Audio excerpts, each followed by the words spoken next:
Dangerous fire conditions have tens of thousands of San Diegans facing potential shutoffs that SDG&E says could last for days. And I'm tracking the red flag warning that goes into effect in just hours, how strong the winds will get, and how low the humidity will be. And amid growing concerns about hospital capacity, local blood banks say they need your help to treat local coronavirus patients. ABC 10 News at 11 starts right now. ABC 10 News at 11 starts now. And welcome to ABC 10 News at 11. I'm Jim Patton. I'm joined remotely by Virginia Cha and Megan Perry. And Virginia, we're going to take it right out to you. Okay. Well, Megan, talking about the fire danger that we are facing right now as Santa Ana winds begin to pick up tonight. So it's leading to another potential issue. Tens of thousands of San Diegans warned about the possibility their power could be shut off. Let's take a look at this map. It shows the communities that were given a warning by SDG&E. This is part of a strategy we have been seeing being implemented more and more across the state. Energy companies doing preemptive shutoffs as a precaution so power lines that the wind could knock down can't spark a fire. For some businesses, though, already struggling to keep their doors open, the prospect of losing power is daunting. That would hurt quite a bit because a couple of days worth of income coming in, it's not just us, it's the employees, the bills that we have to pay. SDG&E says power could be shut off starting tonight or tomorrow morning, and some shutoffs could last until Sunday or Monday. Now let's get right to Megan Perry, who's going to talk about this wind and the Santa Ana conditions that we need to be mindful of. Megan? Yeah, that's right. So power outages are a concern with this red flag warning beginning at 6 p.m. Let me show you the area that it's covering. We're looking at inland neighborhoods, the foothills, and the mountains. And the red flag conditions will continue through 10 p.m. on Saturday, but the worst of the winds arrive late tonight into the day tomorrow. Let's put 10 News Futurecast into play. So right at 11 p.m., or I should say 10 p.m., that high wind warning will also go into effect, and you can see why. We're going to be seeing those gusts in excess of 40 miles per hour pretty much anywhere in that warning zone, even all the way to our coastline. We could see a few gusts up to 20, maybe 30 miles per hour. Early tomorrow morning, we're looking at winds into the 50 mile per hour range and still pretty gusty even into the evening at 6 p.m. when that high wind warning is set to expire. I'm going to be talking more about the drier conditions as we head into the next several days when I come back with your full forecast. Jim? I'll take it from here, Virginia. Megan. Thank you. So local blood banks are asking for donations as the number of coronavirus cases continues to rise. ABC 10 News anchor Mary McKenzie talked to them about how they are helping hospitals with their shortages both here in San Diego and around the country. The San Diego Blood Bank is asking for blood donations from anyone who's had COVID-19 and recovered, but might have the antibodies desperately needed right now. That plasma comes from folks who have recovered from COVID-19, and it has antibodies against the virus. So in certain circumstances, it is used to help patients that are currently fighting the virus. They're seeing a sharp increase in requests from hospitals here in San Diego, but also around the country. As cases spike, other areas look to us because San Diego Blood Bank was one of the first to start filling requests for COVID-19 convalescent plasma. To put it in perspective, here at the San Diego Blood Bank, during the first week of November, we had orders for about 60 doses. And by the end of November, over 200 requests. So it's tripled basically in the last month. So, and that's just locally. All blood donations are currently being tested for COVID-19 antibodies, and they can use all they get right now, whether or not you have the antibodies. Mary McKenzie, ABC 10 News. This morning, the CDC announcing new quarantine recommendations for people who have been exposed to someone with COVID-19.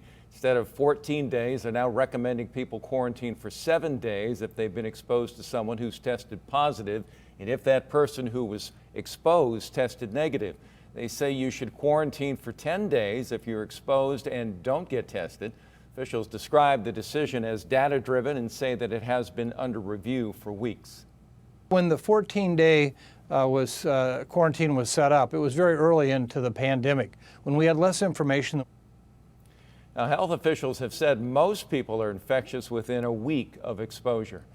As we wait for the FDA to give its approval on a COVID-19 vaccine, plans are already taking shape when it comes to distributing the vaccines. ABC 10 News reporter Marie Cornell shows us where the county is in this process. FDA regulators aren't scheduled to begin reviewing the COVID-19 vaccines until next week. But the county is already working out plans in terms of where to store these vaccines once an approval is given. Governor Gavin Newsom has said California will receive roughly 327,000 vaccines from Pfizer by mid-month. Right now, it's still unclear how many of those will be designated for San Diego County. But what we do know is this vaccine needs to be transported and stored at a specific temperature. This is an example of the type of freezer this vaccine must be kept in. While talking to our news gathering partners at KPBS, county health leaders say they are ironing out the county storage plans now, adding they've purchased additional freezing units and are working with partners within the community who may have access to them. In a statement, Rady Children's Hospital says they have been asked to be a storage site for the COVID-19 vaccine, adding the hospital has the necessary ultra-low temperature freezer storage capacity and security controls in place. They describe it as a standard freezing unit used to store vaccines or specimen. At this point, they don't know how much vaccine doses they'll be storing or when it will arrive. On GMA this morning, the Operation Warp Speed Chief Science Advisor, Dr. Munsaf Slawi, says because the British government gave its approval for the emergency use of Pfizer, it's likely the vaccines will be distributed soon. I would expect the FDA to reach a similar conclusion. The MHRA, the UK agency, is a very, very high-level type of agency comparable to the FDA in terms of quality and depth of its assessment. Marie Cornell, ABC 10 News. San Diego Unified pushing back its plan to bring students back on campus. This is the letter that the district sent out to families, letting them know about their decision to scale back. District says they believe it's unsafe to reopen right now due to the increase in coronavirus cases in San Diego. District says it will reassess the situation on January 13th to determine how it plans to move forward. Virginia? Thank you, Jim. Hundreds of homes in Kensington without power this morning after a crash that happened overnight. A car flew off Fairmount Avenue, hit a power pole, causing a fire and knocking out the electricity. Crews did get a handle on the fire before it spread.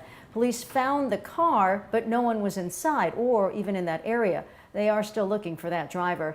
SDG&E's estimate had the power being restored to that neighborhood right about now. A man taken into custody this morning after being accused of opening fire on someone on a trolley platform. So it happened near 12th and Imperial this morning around 5. Police say two men got into an argument on the platform, and at one point the suspect pulled out a gun, shot the victim, and ran. Police detained the suspect a short time later. The victim taken to a hospital with some non-life-threatening injuries. And now to a developing story in Washington. The Department of Justice investigating claims that lobbyists tried to offer bribes for a pardon. Coming as questions are raised about what the president may do with his pardon power in his final days in office. ABC's Andrew Dimbert has more. Presidential pardons and a federal investigation. Overnight, court documents unsealed by a top federal judge reveal an alleged scheme by lobbyists to bribe White House officials in exchange for a presidential pardon. The files, heavily redacted, don't reveal the identities of the suspects or the would-be recipient of the pardon, but the Justice Department says no government officials are currently the target or subject of the probe. President Trump calling the investigation by his own administration fake news. According to the documents back in August, government investigators seized communications related to unidentified individuals who may have engaged in a secret lobbying scheme. The bribery conspiracy includes an offer of a substantial political contribution in exchange for a presidential pardon or reprieve of sentence. And multiple sources tell ABC News there's also a push from Trump allies to convince the president to preemptively pardon close advisors, family members, and even himself before leaving office. Among the names suggested to the president behind the scenes, his sons Donald Trump Jr. and Eric, daughter Ivanka, and son-in-law Jared Kushner. But sources tell ABC President Trump is not sold on the idea. Trump's personal attorney, Rudy Giuliani, also reportedly discussed a pardon for himself, sources tell ABC News. Several of Giuliani's associates are currently under indictment. It's disgraceful what happened. Giuliani denies he requested a preemptive pardon from the president. As Trump's presidency draws to a close, sources also tell ABC News that Trump has yet to turn his full attention to the long list of pardon requests. It's also unclear if President Trump would preemptively pardon himself, or if he even has the legal authority to do so, despite his claims that he does. Andrew Dimber, ABC News, Washington.